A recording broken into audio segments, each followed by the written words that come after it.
দিয়েছেন এগুলো আসলে না দেখে আসলে বোঝা সম্ভব নয়, আপনাদের বোঝা সম্ভব না। তো চুরির যে বিষয়টা বলেছেন, চুরির ক্ষেত্রে আমাদের প্রতিনিয়ত আমাদের চোর গ্রেপ্তার হচ্ছে, ফোন দিচ্ছেন, আমাদের মোবাইল টিম নিয়ে আসছে। তো এই ক্ষেত্রে আমাদের 4টে ইউনিয়নে আমাদের অনেকে বলেছেন জনবলের অনেক ঘাটতি, এটা বাস্তব। আমার অফিসের এখানে ছিল 22 জন সাব ইন্সপেক্টর, এখন আছে মাত্র 12 জন।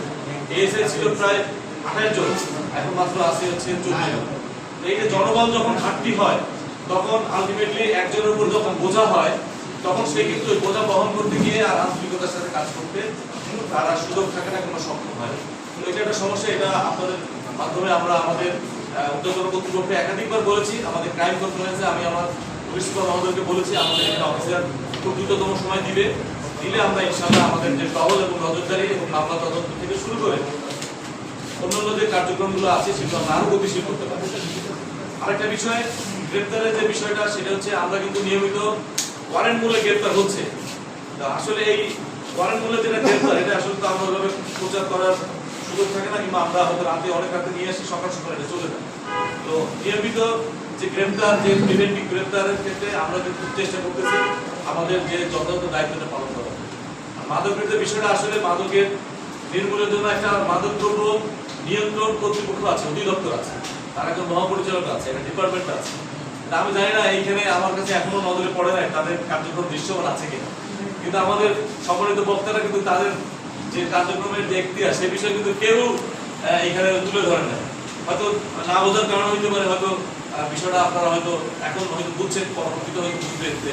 মাদকদ্রব্য নিয়ন্ত্রণের যে বিষয়টা, এটা এককভাবে পুলিশের দায়িত্ব। আমরা মাঝে একটা ট্রেনিং এ গিয়েছি, আমাদের একজন দায়িত্বশীল সিনিয়র কর্মকর্তা আমাদেরকে বলেছিল যে মাদকদ্রব্যের কাজ মাদকদ্রব্য, এটা আপনারা খুব বেশি মাথা খাওয়ার, মানে সে তার আক্ষেপের জায়গা থেকে বলছে। যদিও এটার সাথে আমরা মানে শতভাগ একমত না, কারণ সমাজে মাদক বিস্তার হলে অন্যান্য ক্রাইমের বিস্তার হয়।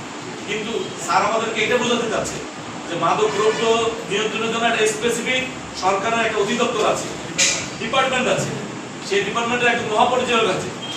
সেই মহাপরিচালকের নেতৃত্বে সারা বাংলাদেশের বিভিন্ন জেলা উপজেলায় কিন্তু কর্মকর্তা কর্মচারী আছে। তাদের কিন্তু আমি এখানে এসে, আমি এখন মাদকদ্রব্য অফিসারকে আমি এখনো পাই নাই, অন্যান্য জায়গায় পেয়েছি। আমি ইতিপূর্বে যে থানায় কাজ করেছি, সেই থানায় মাদকদ্রব্যের ইন্সপেক্টর যারা, তারা আমাদের সাথে লিয়াজ রাখতেন, কিন্তু আমি এই থানায় এসে আমি অবশ্য পাই নাই। তো যাই হোক, আমি চেষ্টা করবো যেহেতু মাদকের অভয়ারণ্য, আমরা মাদকের বিরুদ্ধে সামাজিক একটা আন্দোলন গড়ে তোলা, এটা আমি আমার দিক থেকে আপনাদেরকে অঙ্গীকার করতেছি। পাশাপাশি আমার একজন সাংবাদিক বন্ধু বড় ভাই বলেছে, দারুণ অনেক কথা বলেছে, অনেক ধরনের এখানে তেল চুরির যে বিষয়টা রিপোর্টও করেছেন। রিপোর্ট করাটা আসলে এটা দোষের কিছু না, এটা আমাদেরকে সচেতন করতেছে, এবং আমরা আমাদের যদি ভুল ত্রুটি থাকে সেটা আমরা শুধরাই নিব। তো আমি আপনাকে এই ওপেন প্রত্যেকটা নাগরিকের সামনে আমি বলতে চাই, যদি প্রশাসনের কোনো ব্যক্তি সক্রিয় সহযোগিতা থাকে কিংবা জড়িত থাকে, আপনি দয়া করে সবার সামনে নাম হলেও আমার কাছে গোপন নাম দেন, তাকে আমি এই থানায় রাখবো, সে যে পদের কর্মকর্তা হোক। আমি আপনাদের কাছে কথা বলি, কিন্তু আমাদের অন্যান্য কাজের মাঝে এই যে কাজটা, এই কাজটা আপনি সহযোগিতা করেন। আপনি এটা সুন্দর একটা জনবল আমাদের সাথে আপনারা মিলেমিশে আমরা কাজ করি।